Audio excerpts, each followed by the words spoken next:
Good morning. It's great to be back here. Good morning, everyone. I'm Sarah Bodley. I'm the Executive Director of Reset and the track captain for the Social Innovation track. And I'm really excited for the panel that we're about to kick off this morning.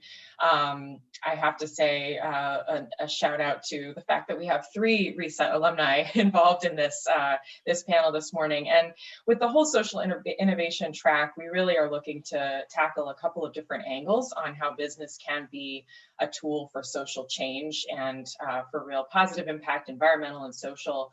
And in this morning's panel, I'm just really excited because we get to dig into some very different and creative ways that a few of these entrepreneurs have tackled very real problems and found amazing solutions and are continuing to kind of pivot and adapt really from the point of view of living in a place and having a connection to a place and wanting to make that place better, which is key, to any entrepreneurial endeavor.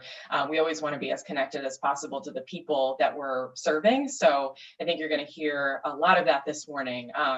And to kick things off, I'm just going to introduce our moderator who will get us started and introduce the panel. Jennifer Smith-Berger is the co-founder of Seedership and a Reset alumni. And I'm so pleased to have you here, Jennifer. Take it away. Hi, everyone. It's such a pleasure to be here, and thank you for the opportunity. Seedership went through the accelerator program earlier this year. So for the next hour, our goal is to help and inspire those of you who may have an idea or a desire to improve your community and looking to gain some insights and lessons learned from our panelists today, who are each addressing a pressing social issue and have taken their own distinct path to get there. So I'm going to go ahead and do a quick intro of each. And as I say your name, just give a wave so the audience knows who you are. We are starting with Lillard Lewis Jr. He is a renowned chef, published author, philanthropist, and owner of FUD Inc. Lillard is in transit right now at a hospital. Hello, so, hi, how Lillard. are you? How are you doing? How are we doing? I'm doing very well, and I'm so sorry. I had a mild health scare, so I had to be precautious. That's why I'm off camera, but it is such a pleasure to be here. I can't wait to talk about the innovation on the neighborhood level. This is such an awesome panel. We have, like you said, we have alumni, and we have an amazing topic to talk about this morning. Wonderful. And then we have Sam King, who's an experienced sustainability advocate and part owner of Blue Earth Compost, where he serves as its guru of marketing and business development. I love that title. Good morning. Happy to be here. Excited for the conversation. And Alice Margie Turner, who is an educator, social entrepreneur, and founder of the nonprofit You Rise Ventures, as well as Urban Tech, a technology social enterprise. Good morning. Hello, everyone. Thanks for having me. So let's just jump right into it. As a fellow entrepreneur, I cannot underscore the importance of having a fine-tuned elevator pitch to be ready to make the case for your organization at any moment. And I know it's something that's continuously evolving, but it always needs to be clear and concise. So to begin our discussion, I'm going to ask each of you to give us your elevator pitch for your organization. And we'll see if that is a 5-floor elevator ride or maybe 25 floor. So let's start with Alice. Go ahead. So good morning. As you know, I'm Alice Turner, the founder of You Rise Ventures. We are on a mission to educate the next generation of future entrepreneurs. We work to help them mind their own business. And we do that through programs and events that we have that relate to business, finance, and entrepreneurship. We're proudly the only community-based, youth-led, and neighborhood center that educates, empowers, and engages urban youth. Sam, I'll pass it over to you. What's your elevator pitch? So who likes food? Normally, when I answer that question, it's to a big room of people and everybody raises their hands, and a few people might not raise their hands, but they're just trying to be silly. Everybody loves food. So if you love food, you should also love soil. Soil is the key to growing healthy and nutritious food, and that's what Blue Earth Compost is about. We're a food scrap collection hauler. We work with restaurants, homeowners, schools, universities, hospitals, everywhere that food is being lost because they're throwing it away in the trash right now. So we're trying to make sure that food doesn't get thrown away, doesn't end up in landfills and incinerators where it pollutes our earth and our people, and instead it goes back to the earth so that we can grow more delicious food and keep the cycle going. And last but not least, Lillard, let's hear yours. Hey, how are you doing? I love food. The elevator speeches. I own Food Incorporated. We are a consulting firm internationally and nationally. We specialize in consulting firms of how to make sure that their products remain sustainable. We do everything from catering to food service for large and small events. And we have we put together cookbooks and educational materials for folks, as well as assist with social innovation on the voter registration side of things. Great. So I was really intrigued when Sarah approached us with the title for this session. I know the words social and innovation both have different meanings, especially when you put them together, social innovation. But then when you add at the neighborhood level, I thought maybe to ground us all, I'd love to hear your perspective on what does social innovation mean to you? Lillard, let's start with you. Well, social innovation, to be honest with you, has a lot to do with ESG, right? It's called ESG is called environmental, social, and governance. And so the social is right in the name. And so for social innovation, it really means staying on the vanguard, on the trend of what not just stockholders or shareholders want to see out of their corporations, but also the customer, right? If they've seen one thing out of the past, I'd say 10 years, is that the customer is more than likely a lot of times also a shareholder, and they're also putting on companies who have sometimes trillions of dollars of assets under management. They put them under stockholder mandates. They're putting them under specific guidelines to enrich the environment, to not pollute the river that their factory is next to. That means hiring some equity. That means paying equity. All of these things play a role in what I consider to be social innovation. It means staying on the vanguard of what's coming next, not necessarily doing what's right now, but what's coming next, and being on the right side of social history, if you will. Sam, what's your take on it? How does it align with Lillard, or how's yours a little different? Yeah, the only thing I could do is expand on that because I think Lillard really hit the nail on the head. Businesses are only successful if they solve a problem. The most basic level, you're solving a problem for the customer. A customer is hungry, so if you make it fast and easy, then you'll get a McDonald's. If the customer it doesn't have a car, and you can make it fast and easy, then you have Uber. But social innovation takes that next step and says, it's not so much what do individual customers need, it's what does the society at large need? What does my community need?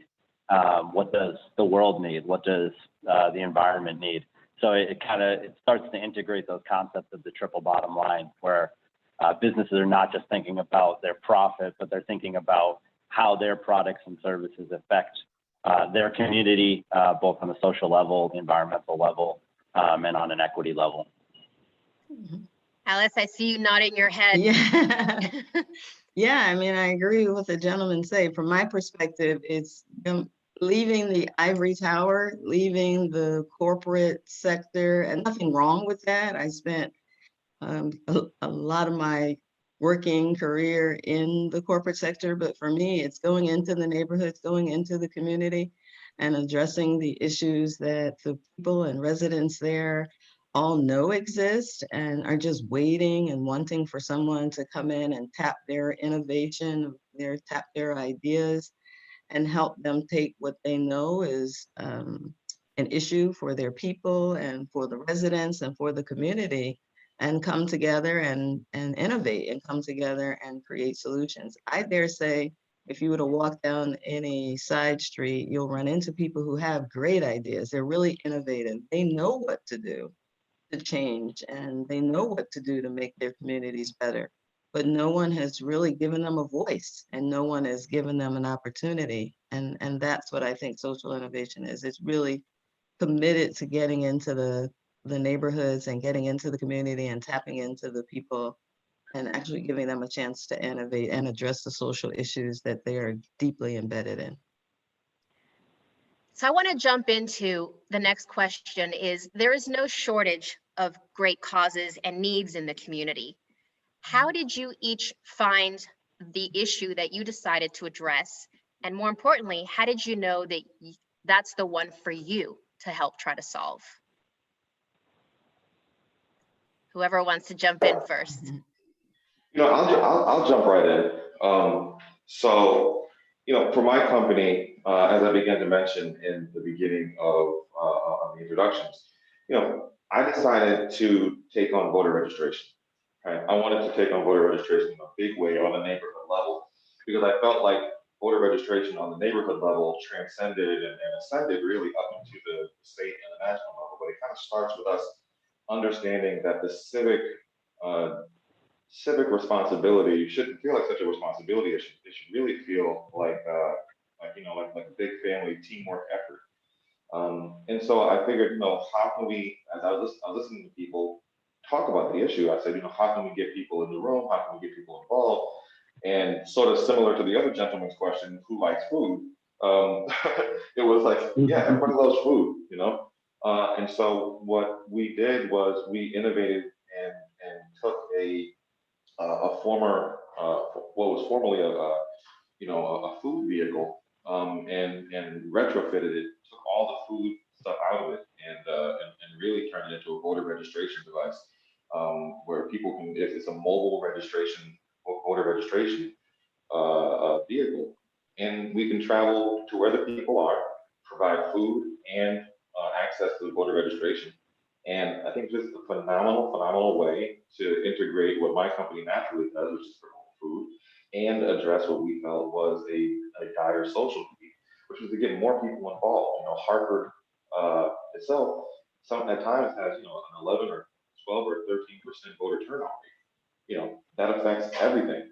That affects everything. I mean, people think it doesn't matter, right? I say, if you vote, your voter turnout rate is going to dictate how many representatives you get at convention.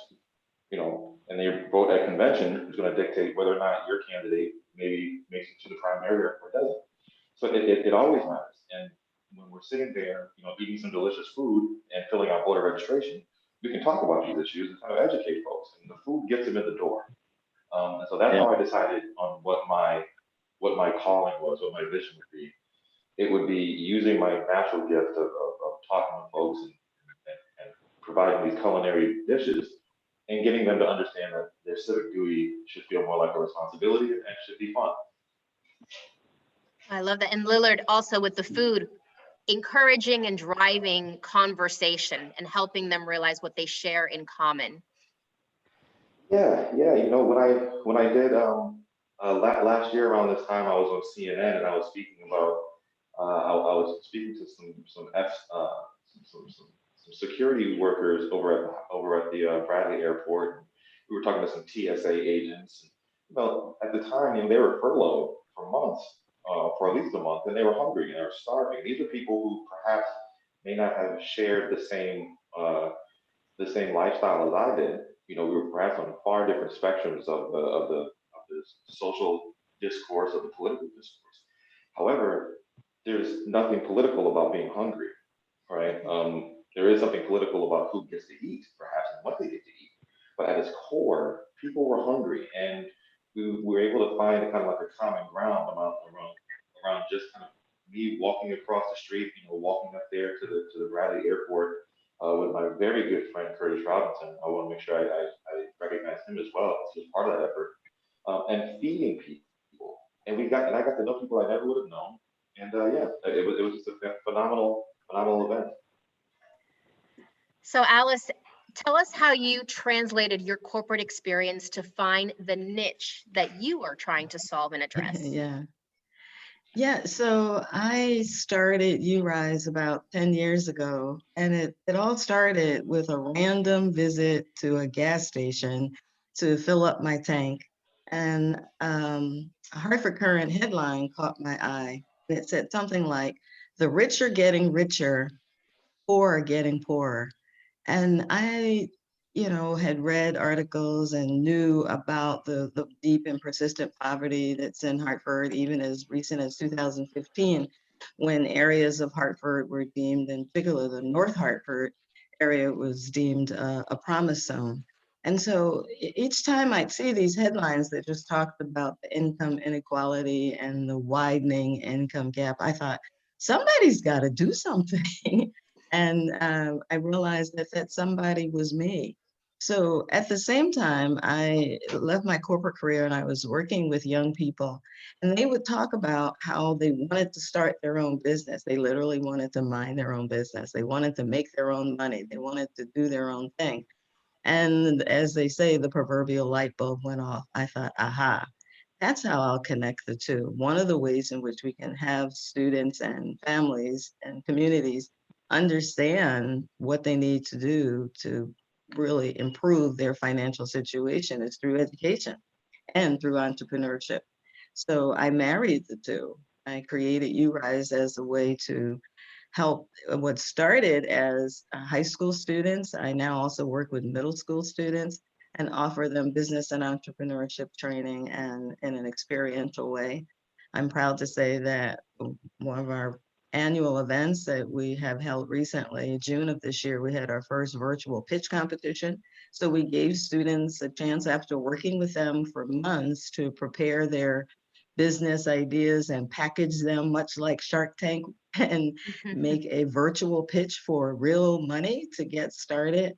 We realized that, hey, we were onto something. I can't tell you how many young people will tell you that if they're not going to college, and for some who are going to college, they really want to own their own business. For some, it's glamorized. They see the easy side of it, but we really do believe that the business and entrepreneurship training and events that we offer, whether it's through the business summit or the virtual pitch competition, helps these young people understand that owning a business, working a business is just one of the many ways they can develop their own finances and build wealth for themselves and for their family.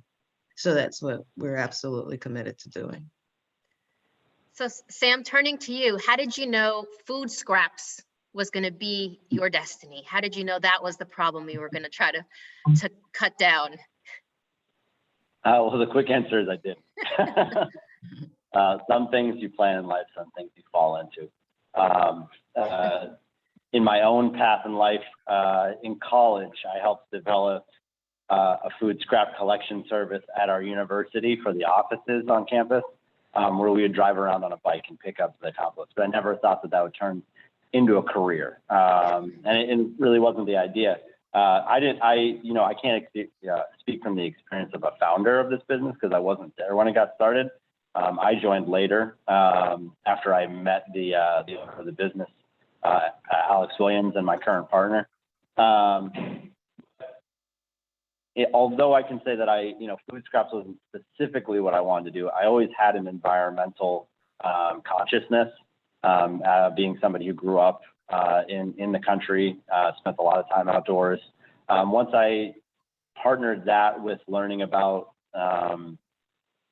a lot of the environmental detriments that happen because of our way of living, because of our transportation system, because of the way that we heat our homes and businesses, because of the way that we, more specifically to the point, because of the way we grow our food. Once I started learning about those and partnering it with my love for the natural world, I sought out the different kinds of careers that would help me with that. So I worked in renewable energy, I worked in energy efficiency, and then eventually I started working in food scraps. And it turned out to be the right place for me because it's really amazing to be part of a small business when it's like first starting to understand where its place is in its community, shape that. And it's really amazing to see how your work can have a positive impact.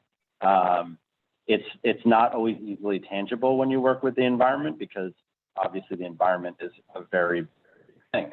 It's the elephant that we can only touch one part of and try and understand together. But when you get to see the amount of food that we take out of the landfill and the incinerator and see it turn into compost instead, that's very rewarding. When I know that I get to hire people from the local community and see them put to good work with good green jobs, that's extremely rewarding. And when I get to do things like speak in panels or go to schools and talk to kids, or even just talk to people about the business when they want to become customers, it's very rewarding to have those opportunities. So I wanted to talk next on, usually, at least for me, traditionally, when you thought of doing good, making a difference in the community, I always thought of the nonprofit. That's the only way. I know when I was starting after my corporate career and said, how can I make a difference? My first instinct was it needs to be a nonprofit. So I wanted each of you took 3 different paths. I wanted to find out from each of you why you chose that way to kind of create your organization. And Alice, since you have a nonprofit, I'll start with you. Yes, and I have to tell you, I didn't want to have a nonprofit because I realized that what we really needed in our community, going back to those headlines, the rich are getting richer, the poor are getting poorer, and people in my community were suffering the most. I created the nonprofit initially so that I could provide the educational component. So before our students are able to compete in a pitch competition or, able to present a business plan, a mini business plan that they put together, we needed to educate them. We needed to spend time helping them understand what goes into that business. And the nonprofit structure for us was the best way to do that. So we also believe that not only does it educate them and create an awareness about business and entrepreneurship, but it actually has an academic component to it. So that while we're working with these students through the nonprofit and helping them understand how business and entrepreneurship works, we're also teaching them. So as we all know, you can't have a business if you're not making money. Where there's no margin, there's no mission. So when we're teaching students about the financial component of their business, that's an educational piece. It's teaching them math. When we're talking to them about communicating their ideas, that's skill that's helpful for them as they go into business. And so we realized by creating the nonprofit, we were really focusing on the educational component, and we were preparing students to increase their numeracy skills, their literacy skills, and most important, their confidence. That is probably the piece that's most exciting for me, is knowing that these students, as they're being exposed to these concepts, and for them, concepts that they've never ever known or had an opportunity to learn, because by the way, business and entrepreneurship skills are not offered in many of the Hartford Public Schools. Our nonprofit is the best vehicle for helping us do that, to really bring this education and bring this content and these academic skills to students right where they are in their neighborhood and in their community. So Lillard, I'm going to go to you since you went the opposite route with a for-profit organization. Why was that the best path for you? Well, I really do feel from a historical context that in my community, especially in the Black and Latino community, we are very thankful and blessed to have a lot of nonprofits be a part of providing that economic floor. And really, it's an economic floor that they're assisting with us, giving the community. However, I found it incumbent upon me as a business owner not to simply rely on nonprofits. And again, we're very thankful to have them. However, we need to have a core of for-profit businesses in our communities that are civically and socially responsible. We need to be in a position not simply to rely on the nonprofits, which are there for a reason, and we're very thankful. But we need to be in a position to supply our own needs and employ our own children. Employ our own fathers, employ our own mothers. We need to be in a position not simply to wait for a board of directors somewhere to shine down their to bring the food into the community, but we need to produce the food. We need to be educating from a for-profit standpoint as well as a nonprofit standpoint. I think that's vitally important to also uplifting the economic floor of our community. And I think that for-profit organizations, when they are governed and run according to, again, to the principles of environmental, social, and governance, right? When they're hiring equitably, when they're paying equitably, when they're paying attention to the environment, when they're supplying quality goods and quality services to the community, when they're employing the community, right? When you are employing your community and paying a fair wage, giving benefits, healthcare, dental, vision. I mean, as a father, these things really matter to me, right? When the for-profit core of a neighborhood comes together in that way and partners with the not-for-profit organizations, then what you have is an economy and a social situation that's going to foster far, far greater results. And so as a for-profit person, I've worked for the nonprofit world as well as the for-profit world. As a for-profit organization, I really do feel philosophically it's important to show the community that you can be a capitalist and care. And Lillard, one of the things you said to me in a previous conversation was that you can use your profitability how you choose and how you want, given that you are the owner. You have that freedom. Yeah, and that's something that means a lot. I go back to that time with those TSA agents because it meant so much to me. But I didn't have to wait for a blue ribbon committee. I didn't have to wait for for the board of directors. I didn't have to wait for essentially funding from another source. And again, I'm not knocking I want to make it clear, I'm not knocking the not-for-profit organization structure. I'm not. They serve a vital purpose. But what I'm saying is that as a for-profit organization, as the owner of an organization, I was able to make an executive decision and go feed some hungry people in my neighborhood instantly. And that meant a lot to me. And it meant a lot for my little boys to see. And it meant a lot for the other people in the neighborhood to see.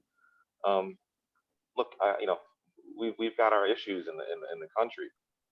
But I believe that when the for-profit businesses run by people who are from the neighborhood, people who grew up in that neighborhood, you grow up and you start a business and you start employing people from the neighborhood, you become accountable to that neighborhood. It's hard to be a vulture capitalist. When Miss Johnson is up the street and you're hiring Miss Johnson's son or daughter, she's going to hold you to account when you go to Geisler's. When you go to Stop and Shop, you're going to see her. When you go to the food market or when you go to the farmer's market, you're going to see Miss Johnson and she's going to ask you about that movie you made. And that's what it means to be at the neighborhood level of innovation. When you're at the neighborhood level, the neighborhood can hold you to account as a for-profit organization. And I think that's very, very important. So Sam, jumping to you, you were kind of in the middle with a B Corp. What has been the benefit for you in pursuing that path? And tell us a little bit about the work that goes behind becoming, and getting certified for it. Sure. The first thing I would like to say is that oftentimes people assume that we're a nonprofit because we have these lofty standards. And what I tell them is that we're only a nonprofit in practice, not in actual business structure. And that's just a joke I like to say. So it is hard to make money being a social innovation business, but we somehow are able to keep everything going, and that's great. But more about what B Corps are an actual business registration standard. They're a way that you can register your business that holds you to that bottom line principle, those triple bottom line principles. So you can look up B Corp, B and Corp is CORP, and they're a national organization. I think they're even international, where they're basically making sure that businesses that are making standards, that are saying that they're doing things, they're talking the talk, B Corp holds them to account and make sure that they're actually walking the walk as well. So they have a fairly rigorous standard and exam by which they analyze the businesses that hope to achieve their recognition. In Connecticut, you can incorporate as one of these style businesses. We're essentially an S corp, so we're just like a standard corporation as far as how we're taxed. But the B Corp is the way that we're making sure that we're tracking how our business affects our community, how it affects the environment, how we treat our employees, how transparent we are with our community, and how transparent we are with our employees. There's a number of different ways that they track and help you track and analyze these things. And it's a wonderful way to set up a business. Like I was saying before, like social innovation is all about taking that next extra step and not just trying to figure out what the customer needs, but also incorporating what the community needs. So it's been really good for Blue Earth Compost to have those things in mind. It keeps us so that we always have our eyes on the prize for what we're actually trying to attain. You know, it's easy when you're doing the day-to-day operations of your business to lose sight of those things. And it's really easy once you start to dig into your accounting. You start looking at the numbers and you're looking at your bank account, and you start to easily forget about all those other things that you were saying to other people outside. So it's really, really important that you keep those metrics. And whenever I do so I'm the CFO of the business among many other hats that I wear. And every single CFO report, it's not just about the balance sheets. It's not just about the profit and loss. It's also about how much food we're diverting and what that means environmental impacts. It's about how many customer complaints we've gotten this week and how long it took us this year and how long it took us to solve them. It's about the safety of our employees. It's about how much we're paying in wages and stuff like that. So I think the nonprofit model is really great in that it allows you to access resources from a lot of different sources, and each of those sources of revenue is tied to specific programs. So you can really, you can come up with a great idea for how to influence change in your community. Somebody who has resources can say, yes, I like that idea, and I want to see you do it. The reason why it's not the right model for Blue Earth Compost is because we really wanted to be tied to this idea that all of our programming, all of our products and services have to be driven by actual customers. We want to make sure that our concept as a business is viable to the community, something that the community actually needs. And in that way, we can try and scale this business and make it much, much bigger. If we can show this as a proof of concept that the community wants a service like this, the community needs a service like this, we can take it to a much bigger scale. And that made more sense for us. So for the next question, I want to have a little more fun. But before I do that, I want to remind the attendees, if you have any questions for the panelists, go ahead and put it in the chat. We're going to be turning to audience Q&A shortly. So I am a big fan of that show Survivor. And my husband and I are always joking, what is the one thing you would take if you were to be alone for 30 days?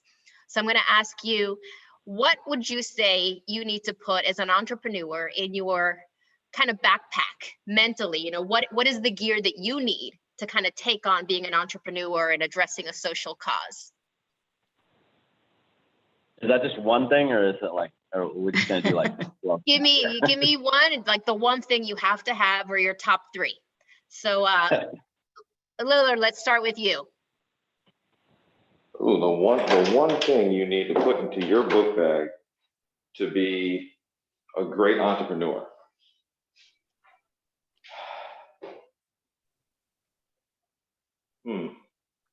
I could if I had to, go ahead, jump in. I want to get some. Yeah, you one more time. Thing. I would say is a short memory.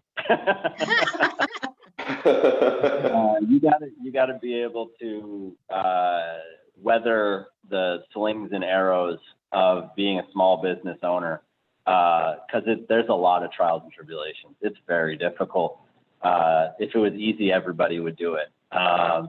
And so you got to have a short memory and just be able to, have a bad day and then show up for work tomorrow and have the same conviction to doing what you're doing, and probably and make some more good. Yeah, and I think I like that one. I think I would piggyback on that by saying not only a short memory, which is an awesome thing to have in your book bag, but if you have that in there, I would say a picture or some sort of representation of the person who needs the most help in your community. Some sort of representation, some sort of imagery, or maybe it can be a word that reminds you of that. But I feel like entrepreneurs at their core are innovators. They find a need, and they plug that need. They disrupt, and they disrupt the existing orthodoxy. And what I would say is that the people who are most in need in your community are more than likely the people who need you, the entrepreneur, to innovate and disrupt whatever is going on currently. They're more than likely the people who have the need. They're more than people. If you look to the people who don't have any food or don't have any shelter or don't have Wi-Fi, you're going to find the niche, if you will, that you can innovate in and disrupt in it. So I'd say to keep in your pocket an image or a representation of the person who is most in need in your community. That's going to be important for you to know how to innovate and disrupt efficiently and effectively. Alice, what's your suggestion for mental gear necessary? Actually, I think we should leave it at that. I love what I call him Chef Jay. I love what Chef Jay suggested, because it is difficult. I mean, Sam said you need a short memory. I say you need confidence, and I think Chef Jay nailed it. Having an image of your customer, the reason you do why you do is really important, because for me, people tell me I'm really passionate. So you have to have passion. I think all of us have passion for food, passion for, in my case, education. But yeah, I think in addition to that, you have to have confidence, so that when naysayers come along and say, you want to do what and why, you you'll either have the picture or image of the customer that lets you know why you're doing it, reminds you why you do it, or in my case, you have confidence to help you stay focused and stay the course. Because even though there may be people who come along who may not understand what you're doing, or challenge you or question why you do it, if there are a few that come along that say, yeah, you should do it, it'll keep you focused. That's what keeps me focused. Because I think Sam said it too. There are a number of reasons why you won't do this when you look at the numbers, or you can't do this because you look at the numbers.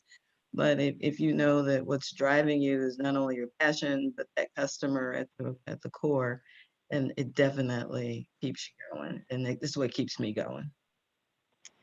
I'm going to turn to an audience question. This one is for you, Sam. It says, I see that Cigna is written on the whiteboard behind you. Are there ways that large local institutions can be involved in your work? For us, yeah, definitely. I mean, the reason Cigna's up there is because they're a customer of ours, and we had to remember to go over to them. We definitely try to food is lost at all points, and we want to make sure that the corporations that have the most means and both the ability to do the right thing should be doing the right thing. So, I think that's true for all of the panelists, is that the insurance giants and the Stanley Black & Deckers and all those companies of the world, they have just as much as they have accountability to their customers, they also have accountability to their community. So they need to make sure that they're engaging, and part of that is supporting the small businesses in the area. Alice or Lillard, do you have any experience partnering with large corporations in doing good in your community? Yeah, actually, I don't have experience with large corporations, but I'm really glad you brought up that partnership word. That is huge. And I think for me, again, at the neighborhood level, creating partnerships with local organizations, nonprofits, community-based organizations is absolutely essential for us. And reminds me of that, adage we all know that it takes a village to raise a child. So when you really consider the work that I'm doing, which is educating and engaging young people, the power of partnerships and community is absolutely critical for us. So we are in negotiations and talks with some larger corporations. I'll actually mention them because it's Nassau Re is one. We've started to embrace the larger corporations, but our commitment and our focus has been working with small businesses, community-based organizations, nonprofits at the community level. And I'm glad to see that there are organizations and corporations that are open to having that conversation. I think 2020 has been the year where corporations are recognizing their role and their responsibility and are willing to have that conversation and willing to come into these neighborhoods and come into the communities and make a difference. I think they need to, and they are, and I'm really glad to be a part of that. Yeah, I'd really like to associate myself with the comments of my two colleagues here. They're really spot on, and really insightful because what you do have is kind of a mix of three kind of distinct corporate structures here, right? You have Mhm. for-profit, not-for-profit, and kind of like a quasi for-profit organization. Um, you know, the not-for-profit model is a great way for large organizations to enter into neighborhoods, through the not-for-profit, and inject much needed resources into the community. The for-profit organizations can really do a great job in um, in employment and really kind of addressing some of the core issues and the underlying issues that perhaps maybe spurred a need for a food bank or medical supplies. We can really begin to for-profit can really naturally kind of begin to address those issues. Um, I think it's vitally important that for-profit and not-for-profit work together. And I don't. I think that we need more of an understanding philosophically that the people who work for the nonprofit, the people who rely on the not-for-profit, and the people who start a business, and the people who perhaps are employed by that business or customers of that business, they all come from the same neighborhood, right? It's not like we're disjointed. It's not like the people who are for in a nonprofit um, go live in one neighborhood, and the people who are own a for-profit business go live in another neighborhood. Um, we have to dispense with this idea that we're separate, that we're somehow in these little enclaves, and we don't actually go shop at the same grocery store, that we don't actually go, we don't actually vitally need for food waste to be picked up or and repurposed, or we all don't vitally need for our children to get a head start on their business model organization. We need for profit and not for profit. And so when you see Cigna written on the back wall, and shout out to Cigna, you know, when you see Cigna written on the back wall, to me, that's a good thing because that means that somehow the corporate leaders at Cigna are getting the word out, are receiving the word that there is a need in the community, and then there's an organization that's able to help them deliver those resources. So I think that's great. So I have the next question here is a little personal here. I spent about 20 years in corporations and I never thought of myself as an entrepreneur. Now I'm 2 years into it. And I realized that I had a lot of notions and misconceptions about what being an entrepreneur was all about. So I want to ask you, what is a common myth that we should bust right now? Pick a myth that existed to you prior or that you still hear and you want to help clarify. All right, I'll try. So I'm the nonprofit on the panel, and I think what I hear A lot of people say, particularly people at the community level in neighborhoods that see all of the issues and challenges and problems, and they know they need to solve them or they want to solve them. So the first thing they say is, I'm going to start a nonprofit. Because the myth is, if they start a nonprofit to address these community issues, grants and funds are just going to fall from the sky. And so I would now say, and I'm more comfortable saying this now than I've ever been, is that the reality is when we see these issues and these challenges in our community, if we can, we need to create for-profit businesses. We need to figure out what are the problems, what are the needs, and use the free enterprise system and, yes, the C word, capitalism, to figure out how to solve those problems. Because ultimately, not only are the for-profit solving problems, but they're also potentially hiring people, they're helping them to create wealth, they're bringing, all these good things into the community. And if we're able to solve the problems through a for-profit business as opposed to the nonprofit, I think in the long run, we may be better off. And that's actually part of what our board at URISE is looking to do. We're looking and exploring this idea of true social enterprise, where we can go into the neighborhood and community and create for-profit businesses that are solving problems, meeting a need, and hiring people and doing all those wonderful things that for-profit businesses are able to do. Again, the challenge is finding that right business opportunity, meeting that need, and solving the right problem. I would very, very, very much agree with that statement.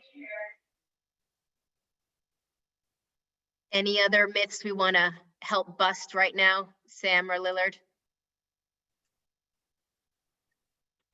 A lot of things come to mind. I'm trying to think of the most poignant. The first couple that came to mind is one, that things aren't a straight line. Where you plan to be is really where you're going to end up. If you're one of those really, really well planned and also lucky people. So you have to be willing to, especially with a business, you have to be willing to change with the changing environment, business landscape, the different nature of what your customers are going to want and need in the future. So yeah, that flexibility is going to be key. Also that things are going to be harder than you expect. Things are going to take longer than you expect generally. So you have to be patient, and you have to patience and flexibility and a short memory. Patience, flexibility, short memory. I love it. What I would probably add to that list of myths is probably coming from from a slightly different angle. I would say, the entrepreneur in your community is a family person, perhaps. I mean, maybe not, but they're humans. They have bills and they have expenses and things like that. And so what I say is, to the community at large, the myth about the entrepreneur is that that they can continue to give steep discounts, and that they don't have, that their expenses are just completely contained within their business. That's not the case, right? I like to give people the example of, if you pay Verizon in full, you pay Nike in full, you pay T-Mobile, and you pay full price for those tickets and everything else like that. Give that same energy to your local community member that's owning a business. Give that same energy to those folks, because those are the people who are going to be sitting next to you at the church pew, perhaps. Those are the people who are going to need to turn around and maybe employ some new people in the community or purchase products. Those are the people. Again, I know I keep on kind of going back to this theme here. It's the same people, right? The same people in the community are owning the businesses, are also employed by the businesses and purchasing products and adding to the overall economic foundation of the community, of the neighborhood. So I would say that to bust up the myth, it would be, these folks have families, lives, and they're not just waking up in the morning, sitting up in the bed, and making some food and then going back to bed. like their family, and they'll treat you like your family. And it matters when we take the time to see that the entrepreneur is actually the customer, is actually the father, the mother, the son, daughter, and we should give them the same amount of respect that we give, the large Fortune 500 companies that we know we will pay full price to. Mm-hmm. Yeah. We have just a little bit less than 5 minutes left. I have an audience question I want to get to, and then we have one final question. This is a question from the audience. I would love to start a chain of co-working spaces for social entrepreneurs. Do you think this would be valuable at the neighborhood level as well as local, regional level? If so, why or why not?